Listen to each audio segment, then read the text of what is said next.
कारखाना सोडून इथे आतमध्ये आलो. इथे आतमध्ये आल्यानंतर एक विशेष प्रश्न पडतो की पूर्वीचा वाडा होता तरी कसं. जर शनिवार वाडा जर बघून आहात आपण तर सेम त्या पद्धतीचं स्ट्रक्चर आपल्याला या ठिकाणी उभं दिसतं.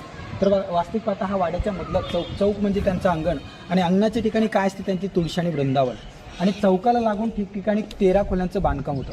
पण ॲक्च्युअल पाहता ते 2 मजली लाकडी काम होतं. पण आज रोजी लाकूड या ठिकाणी दिसत नाही, फक्त लाकडी खांबाची लाकडी पिलरची जागा निश्चित लक्षात येते.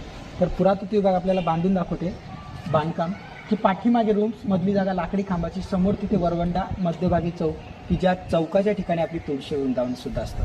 आणि या चौकाला लागून 2 विशेष तळघर आहेत तिथे. एक तळघर प्रत्यक्ष जाऊन त्याची माहिती घेऊ आपण. ते धान्याचं कोठार की ज्या ठिकाणी